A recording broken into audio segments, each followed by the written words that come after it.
Shut up and sit down.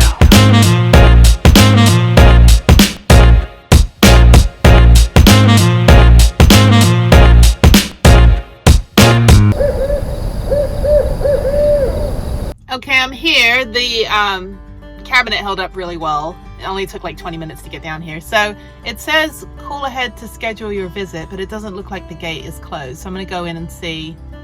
I wasn't told I needed to schedule ahead of time. So let's see if I can go in. Maybe they'll let me look around. I don't know. We'll see. Anyway, let's take a look.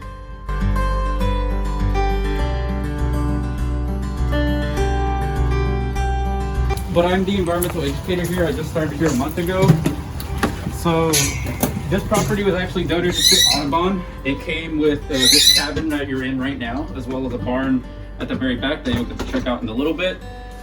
We do have a variety of animals in here. You can check them out now or after you've checked out the raptors. But we have 14 raptor residents here. Okay.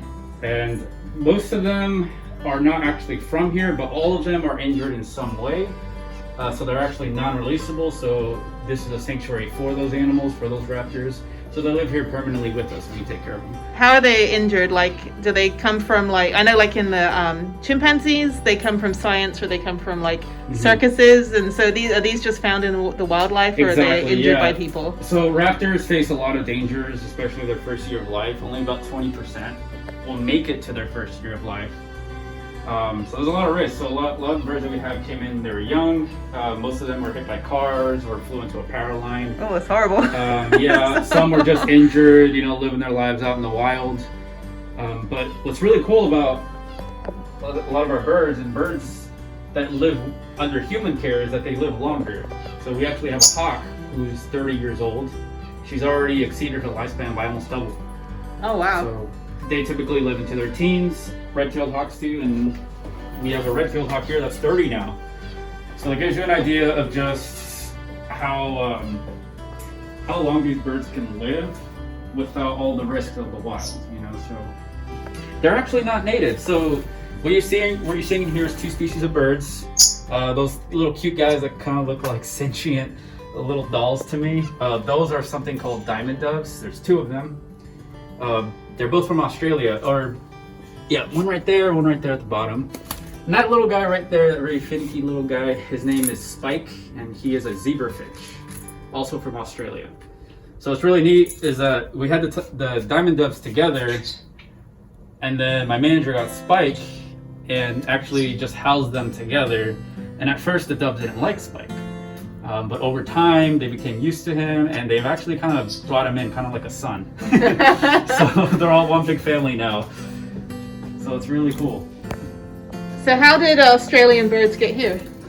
I actually don't remember their stories. I think they were pets. Marianne is definitely a bird fanatic. She has a lot of birds. All these birds that we're about to go through and check out, they all actually used to live with her. So she's been taking care of them for years. And she knows all of them. Actually in here there should be some purple martins. They're both injured, but they're actually with her for the weekend. Senegal Parrot. Her name is Sweet Pea. She makes all kinds of sounds. Just like that. It's a little kissing sound, she's saying hello. But don't get too close, she'll bite you. Oh, okay. That's nice. This right here, this is Forrest. He's a homing pigeon. Forrest does have an injury, as you can see, on his feet. His feet just didn't grow right when he was young, so he pretty much lives on his ankles. So he's not, he just lives by himself, but he helps us do all kinds of education programs. He's a very sweet bird. Actually, I can go ahead and bring him out now. Aww. So he's a carrier pigeon? Yeah. Okay. Yeah, so he's biting me. Very popular in England to do the carrier pigeon. Yeah. So he's biting me. He's just showing his affection. This is how they say I love you. So I'm actually working on some stuff for a camp we're about to do. For the kids? Yeah. For okay. the kids camp. So you can do like this for summer camp, or day camp. What do you mean, like for kids? Oh yeah. So you said your child was 8? 8 years old, yeah. So that's actually the perfect age for the raptor camp that we're having this summer. I do believe it's full. Double check if you're actually interested in doing it. But what's really cool about it, it's a week long. Just a couple hours, like 5 or 6 hours. And we teach them all about different kinds of raptors, birds. So we have a day for vultures, day for hawks, day for eagles. Really fun. I want a hawk as a pet now. Like that's just like the tiger that was on the loose here. It's different than England's laws, but here in North America, birds of prey are actually very well protected. Yeah. If you want to have a hawk and you want to take care of them, you need a license. You need to go through the apprenticeship, all that stuff. It takes years to do it. But in here we have 2 great horned owls. Sure they are. Simon might actually be above the door. She likes to be up there. So we can come around over here. There you are. Yeah, Simon likes to hide on the door. Oh, okay. So that's Simon, despite her name. She is a female great horned owl. So great horned owls are all over North America. And Simon is actually about 5 years old. So when she was picked up, she was actually found on the side of the road, injured. So she does have an injury to her wing. So she was taken up, and she's actually no longer fully flighted. When she flies loud. Oh, okay. Owls rely on their silent flight to survive and hunt. So Simon is actually non-releasable, but she's actually a really great ambassador, and she's actually my favorite animal to work with here. My favorite bird. So. She won't run away. Well, no, she's actually really easygoing, and that's not very common for owls. And here we have 3 hawks. This is actually our newest resident. He's been here for about a month. And we actually started on the same day, interestingly enough. Oh, really? Yeah. But his name is Standish. He was found on Thanksgiving Day. Now, if you can actually take notice, he is missing his right wing. Oh, wow. So Standish, when he was found, that wing was very mangled. No one really knows what happened to him. Either he flew into a power line, maybe got hit by a car. No one really knows. Oh. Or But dinner, Thanksgiving, maybe like, well, I couldn't get a turkey, so let's just get a hawk. Yeah. No, yeah, we have no idea what happened to him, but he was found in Montana, sent to Wyoming for surgery. And so the veterinarian made the decision to amputate that right wing. Oh. For his own safety. Usually wings, they'll get necrotic, that can cause, like diseases, or like it can get infected, stuff like that. So Standish, he's doing a lot better now. We actually have no idea how old he is. He could be anywhere from 1 year old to 20 years old. We have no idea.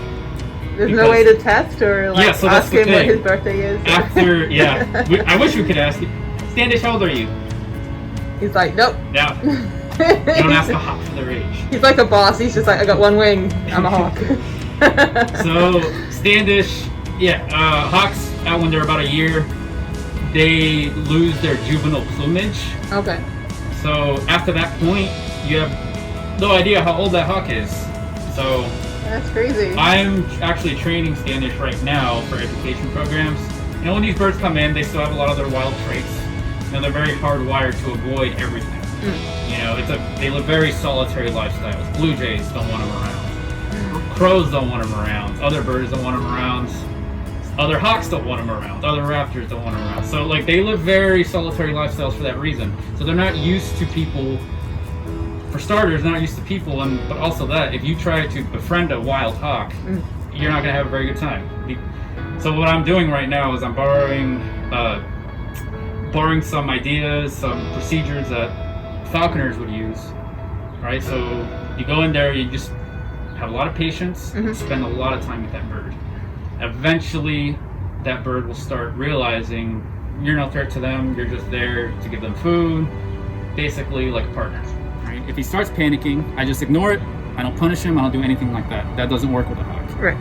So, he and I have a very good developing relationship. It's way better than when it started. So we're still in the middle of that process. It takes a long time. Like I said, those birds are hardwired for this. I guess it's no different than working in a regular office where you go get along with your coworker. So. Yeah, I think that goes a little faster than working with the hawk. Oh, really? Okay. So it's going to take me weeks. So in here, we call this the 3-bedroom because it's actually separated into 3 separate rooms. So on the left, we have a bunch of homing pigeons. They all have their own names. They all have their own stories. I don't know any of them. But Marianne does. She's raised a lot of these pigeons from birth. Oh wow, okay. So they're all just hanging out right now. And here we have 2 Screech Owls. They actually look in that little box right there. That's Percy. And he's an eastern Screech Owl. He's a gray morph. So, and just above him, you actually see Percy just kind of hidden off. He's a red morph eastern. So these birds are a little harder to see than the other ones. In the back, we have European starlings. They're invasive, so they're not releasable. And the very shy vulture, that's Laka. The Laka is a turkey vulture. There's 2 vultures that you would find out here in Texas, the blacks and the turkeys. The turkeys have that red head. They have an excellent sense of smell. They can smell methane from about a mile away while they're soaring up. That's how they find carcasses, and that's how they know the feed.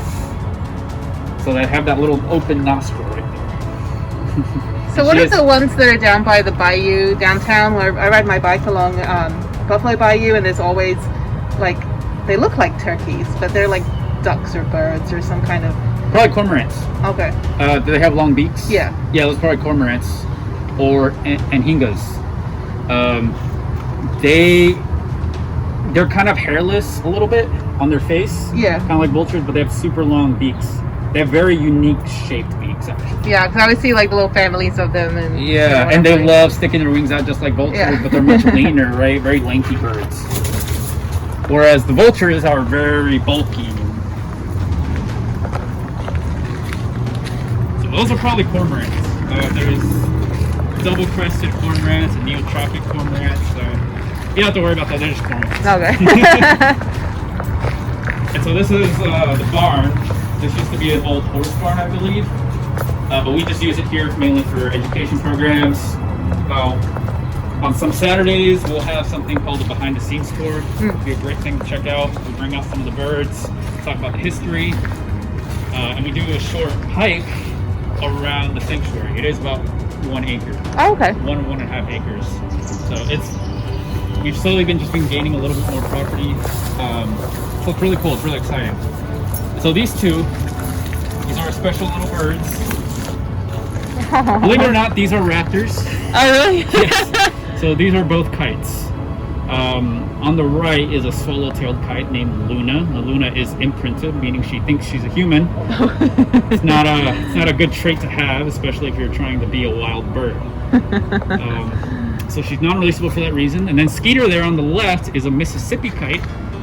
So both of these birds will migrate to Houston. You'll see them soaring in the skies, catching all kinds of flying insects, mainly like dragonflies, stuff like that. Oh, that's my favorite. Yeah, so they're tasty, right? Okay, you're not my friend anymore. The Skeeter there was actually injured when she was about 3 months old.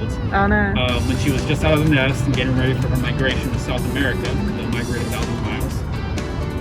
So she's actually non-releasable for that reason. Her wings just didn't heal correctly. So she can't soar quite like she needs to, like a kite. No vacation for you. No, so we have to take good care of them during the winter time because they normally wouldn't be here. Right. They're flying 1,000 miles to avoid the cold. How did you guys do during the freeze? Good question. Yeah, I wasn't here at the time, so Marianne actually took them to her home where she had a backup generator. Okay. When all the electricity went out, so she took care of all the birds by herself, which is crazy. That just tells you what kind of woman she is. Interesting thing right now that I can tell you about is because this has not happened before. So in here we have 2 barred owls. Barred owls are named after the bars running across their chests. You can probably see it right there. There's 2 of them just huddled up in the corner. So the one on the right is the female. Her name is Juliet. Get the spider webs out of the way. I know. Nature. Yeah. Juliet has a cataracts in her left eye, so she's actually not able to see out of that eye anymore. Then Brazos, who's on the left, is a male. He has an injured wing, so he's not able to fly. So both of these birds live together. However, Juliet has actually been getting a visitor, a wild male who's very fond of her. So aptly, we've named him Romeo. So Romeo and Juliet, and he's been here for about 7 weeks now. And what's really funny is that, you know, at different parts of the day, Romeo will just fly down to one of these perches right here. Oh, so he's up here somewhere? He's up here somewhere. Watching. Oh, he's always watching her.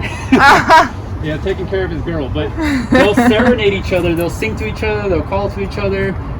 And, you know, we can't let them out. Right. Because those are, you know, permanent residents. But he's still here. Yeah. You know, and he hasn't It's left. like COVID dating. Like, you Yeah, go to quarantine. they're social distance dating, yeah. And poor Brazos, during all of this, he's just kind of like the third wheel. You know, he's watching all of this happen in his own home. So poor Brazos can't do anything about it. But yeah, it's just a really funny thing that's been happening. So he was here earlier this morning. He was somewhere just like in this canopy, so we'll keep an eye out for him. Hopefully he's still here. That's funny. But yeah, he's been here so often that we see a lot of evidence of him. Yeah. We see his droppings, we see his pellets that he casts up, and he's eating mice. Oh. So he's eating all the rats and mice that are in That's the good, property. though. So he's, free pest control. So he's great. He's just trying to get on your good side. Trying to impress the parents, you know. Here we have 2 barn owls. So that barn owl on the ground, her name is Alex. Alex is fully blind. She's not able to see anymore, which is why she likes to be on the ground. And then up at the very top, you'll see her brother. Her brother's name is Getty. Now Getty, they both were born at a zoo, I believe the Cincinnati Zoo, and they were raised, you know, they're bred for education. Mm-hmm. And they've traveled all around the U.S. and eventually they made their way here. So we're very lucky to have these two, because they actually have a very interesting relationship. Because they are brother and sister, they're very helpful to each other, especially because Alex cannot see. So what they do is they communicate by tapping their feet. Okay. Barn owls have excellent hearing, have some of the best among all the owls. So they tap their feet, kind of just letting each other know, you know, hey, I'm here. And when we give them their food, Getty will actually drop down and just tap on the ground. Oh. And just kind of showing her where the food is. Oh, that's cool. So that just tells you a little bit about the bond that they have. It's a very strong bond. So these birds are really interesting to just watch. Like, I love, whenever I feed them, I'll just watch them.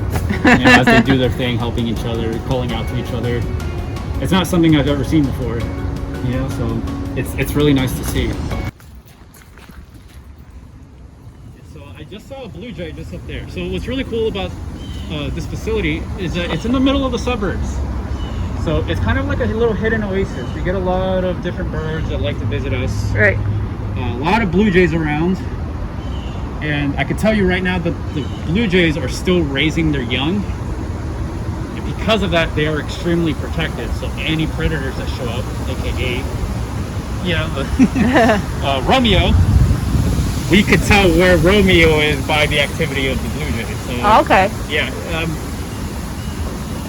Because of that blue jay is there, I actually think Romeo might be somewhere in this area. But they're really well camouflaged, so I'm not always going to be so lucky. Now this is just kind of a walkway where people that want to take Yeah. pictures of birds with Exactly, their yeah. fancy So cameras and all that. It's a really nice spot. We'll come out here, sit, have lunch. Yeah. You know, right now we have an explosion of mushrooms. Oh. So we get, but yeah, mostly native plants. Like we have a lot of dwarf palmetto down there. Well, actually, since we are next to Swims Bayou, we'll come check it out. Yeah. If you want to go there, you can swim. No skating. I don't know, that bayou's a little questionable sometimes. I ride my bike along it, Buffalo Bayou and Braze Bayou, and Yeah. you see people fishing and then you see like the sewage. I'm like, oh, I don't know about that. Yeah. I think swimming's off today. I think I will drive over there. But All right. Yeah, you'll have to. I just have to go over the bridge. No big deal. yeah. But yeah, we get a lot of cool stuff out here. Like I said, we'll do tours and take them out here, and of course we have little signage, all the different birds you can see all throughout. So I definitely see a lot of red-shouldered hawks out here. Actually, we saw a Cooper's hawk fly over the other day. There's a lot of diversity out here. Yeah. It's not just the raptors that we have. living at the sanctuary, it's wild ones too. And it's nice because you can come here like year round, even if it is warm. It's pretty shaded, so it feels, even now it just feels a lot nicer than even when I was just out, in the parking lot. So. Yeah. If you actually look just above us, we'll see some jelly ear right here. The fungus. Right there on the tree branch. Actually, there's some better examples. A lot of different plants grow out here. A few weeks ago, we had an explosion of tent caterpillars. So you see a lot of evidence of them. Just they love to eat on the Virginia creeper. So if you see any plants with holes, kind of like this. So yeah, ate all of those. Yeah.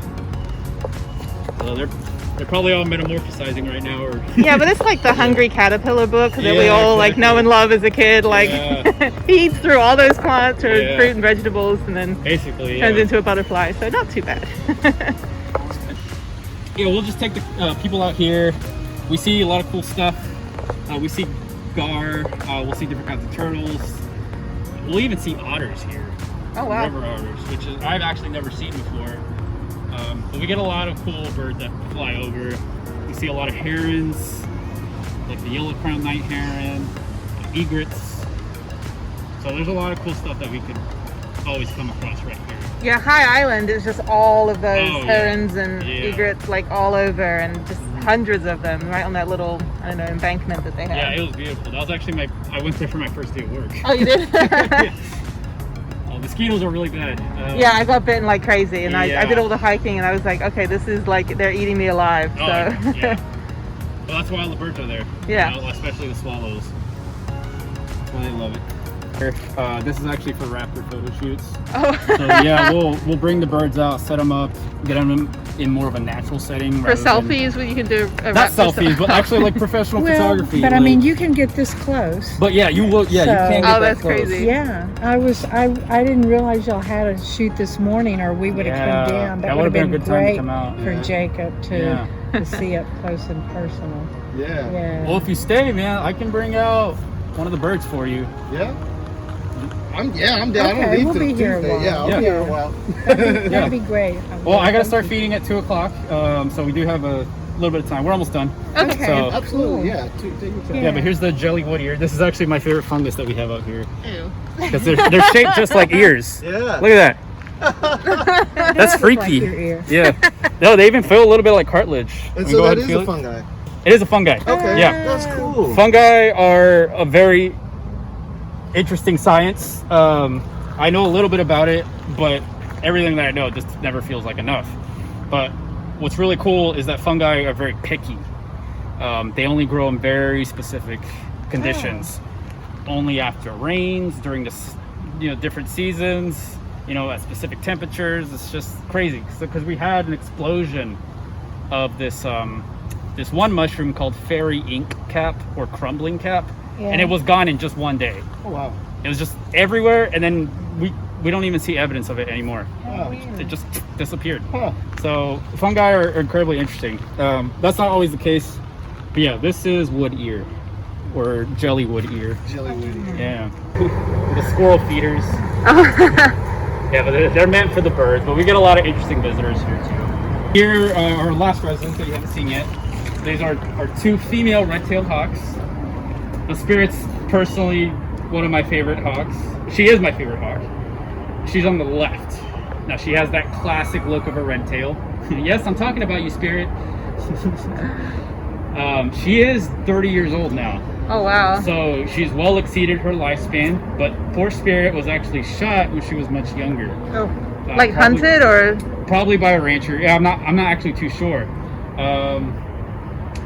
It's possible she was probably just attacking someone's livestock, probably chickens. Typically, red-tailed hawks will go for easy prey like that. So what should people do, like if they see something on their property? Like what is the correct procedure? That's actually a really good question. If you're able to, definitely just build a fence around. Having canopy, also like just very short shrubs, for the chickens, that'll protect them from aerial predators. Especially if your main concern is a hawk. Right. You know, because these guys are definitely big enough, they're powerful enough to take down chickens. And they give you the stare down. That one there, Yeah. the white one, is just like, why are you here? That's Winston, yeah. So Winston looks really different from Spirit, and if Winston were to turn around, you would actually notice that she doesn't even have a red tail. So red-tailed hawks are found all over North America, and as a consequence of that, they all look a little different. There's Right. about a dozen subspecies of red-tailed hawks. So Winston is basically like Standish, that other hawk we saw without the wing, Right. but just the light morph version of Standish. Okay. Yeah, Standish is dark morph, and then Spirit has the classic Western red-tailed hawk look. So, just to give you an example of just how different it can be. But both of these birds are non-releasable because they're both injured, but they're great birds. I love them. So, that's right, Spirit. I'm still talking about you. It's just chilling in the cage. Yeah. Yeah, this is where they live. As long as they're well fed and they live in really good conditions and they have perfect branching for them, they're happy. You know, it doesn't take a lot to keep a bird of prey satisfied. Well, falconry is great because you actually, the concept is taking a young bird, usually a hawk or eagle or falcon, training that bird to hunt things that way it would not catch in the wild. Right. Which will improve its survivability. And plus, with the falconer, they're always going to eat. Even if they fail in their hunt, that doesn't mean death for them. Right. But anyways, I'm going to bring out Simon.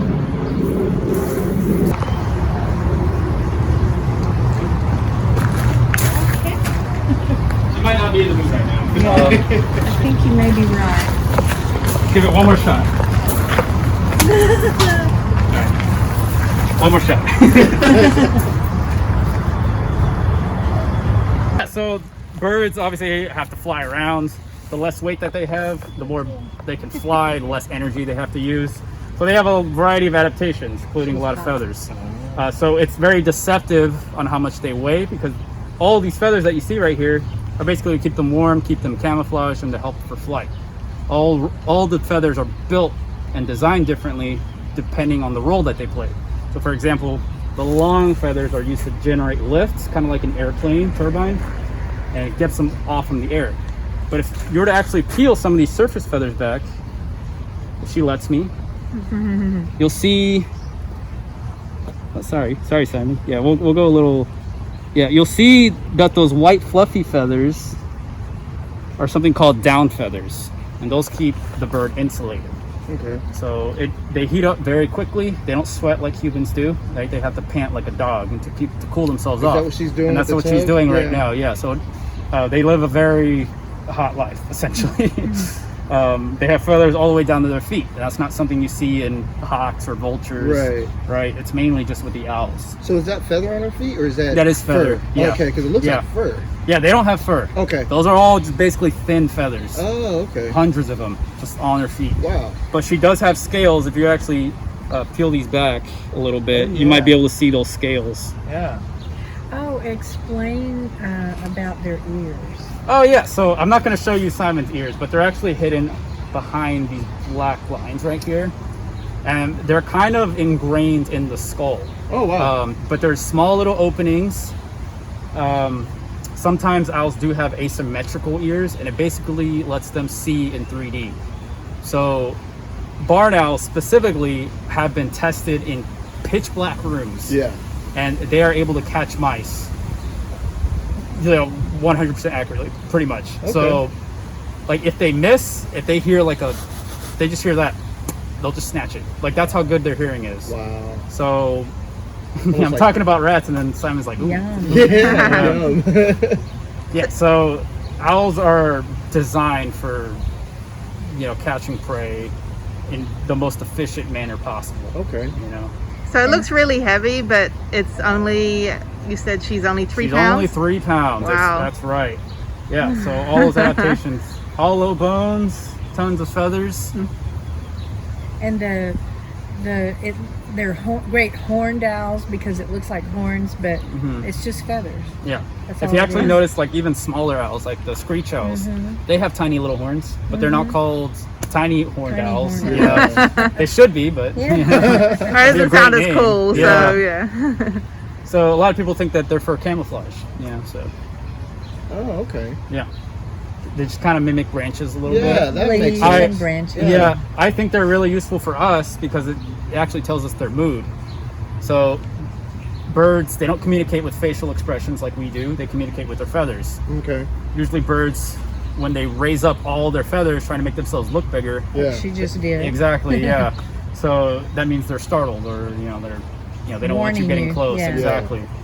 But when they're nice and relaxed, kind of like how she is now, that means she's just hanging out.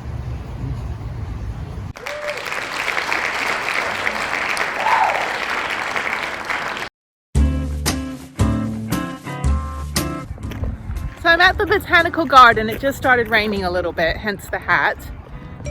This is not very busy today. There's Prudence back there. So yeah, let's check this out. This is really nice. I had no idea that this was even in Houston. Another thing that it's been like 7 years I've lived here and haven't even explored. I've been too busy international traveling and traveling out of state. So let's take a look.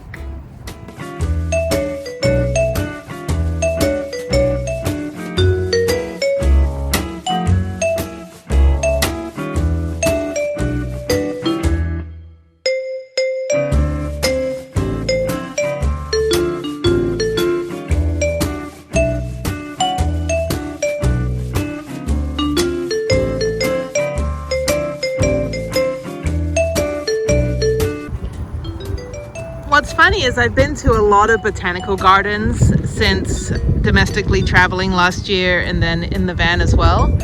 And as I've mentioned many times, I know rocks. I took a Rocks for Jocks class, or like a Docs Rocks, Earth Science in college. I know rocks, I don't actually know plants, I guess. I live on the shady side of the street. Flowers and plants don't really last very long. And if I'm dating someone, I tell them, I'm like, don't buy me flowers, buy me shiny things, like computers. So it's kind of overcast, it's kind of sprinkling a little bit. The weather has cooled down a lot and it feels really nice right now. It's not humid.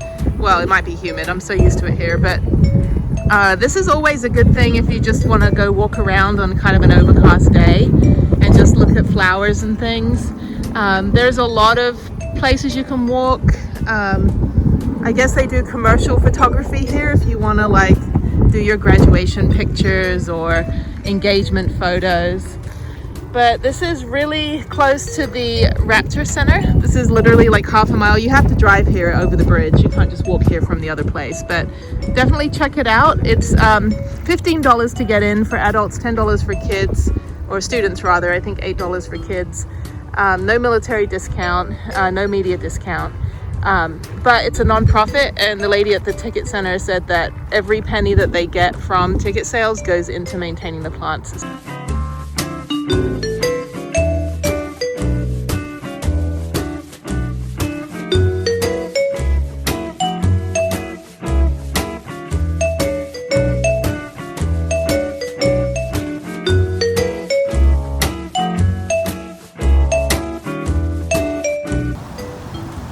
So over there was the wildflower area, and then this is kind of more of the planted area.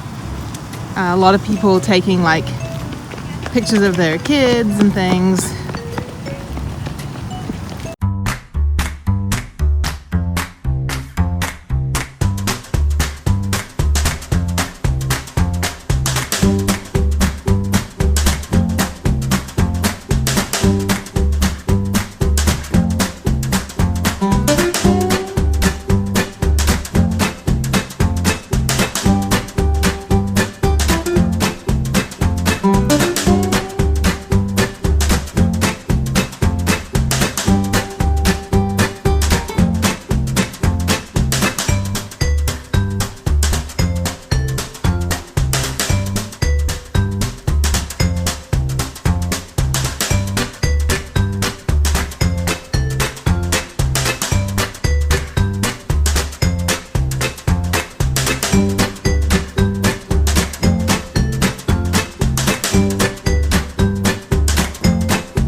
fun. There were some kids playing The Floor is Lava over there, which is funny. Like, I'm sure no one's ever seen a volcano here, but so there's a wedding party behind me taking photos, so that's fun.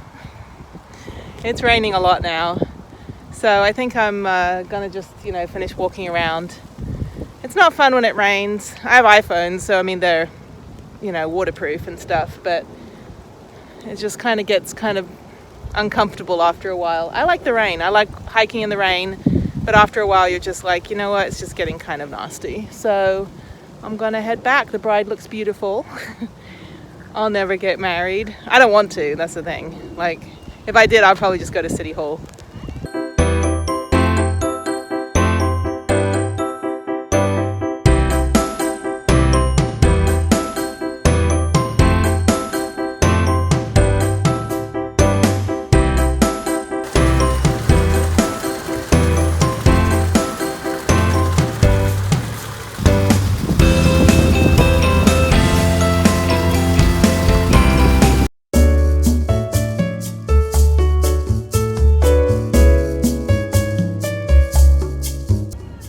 Okay, so I decided, since it's really like nasty weather now, and I kind of want something warm and like something that warms my belly, warms my heart, so I'm gonna go to Kathmandu Curry House. It's actually one of my favorite restaurants in Houston, and it's in an area of town called Hillcroft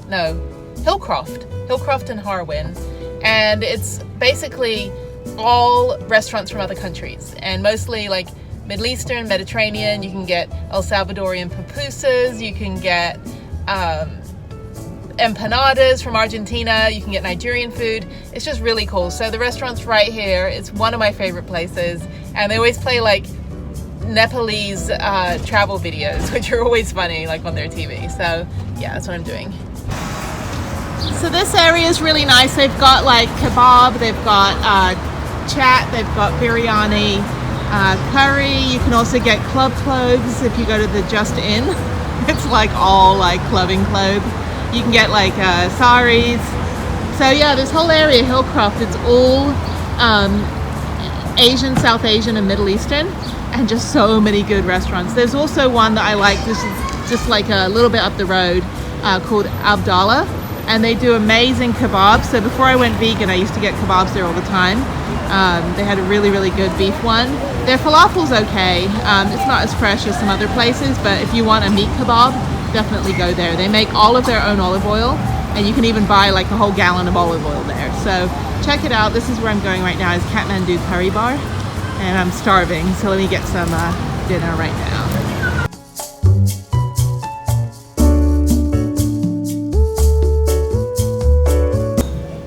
So this is their menu. You can have pretty much everything that is vegetarian made vegan. So they'll just switch out the milk, I guess, for coconut milk. If you want alcohol, they have that too. So not for me. And then on here, so what I usually get is the curry, and then I usually get the I think I had like a cauliflower appetizer that was really good. Yeah, so I'll usually get a coconut curry with I think just vegetables. I don't know, I might change it up, might get something else.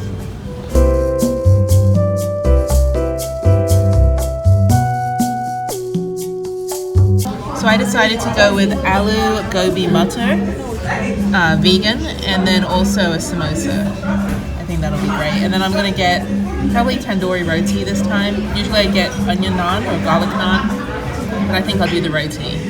And I might save room for dessert. I don't know. They've got some very, very sweet desserts. So yeah, I'll just get that. I think that's good. So I love it because they play like Nepalese travel videos. So it's really funny. And now I want to travel again.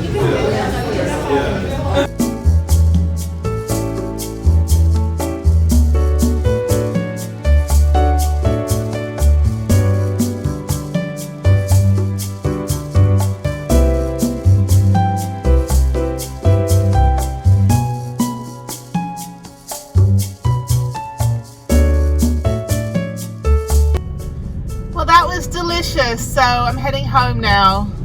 I'm done for the day. Just gonna relax. The weather's getting so anyway, definitely check out Kathmandu Curry House. It's delicious, like super yummy. My favorite.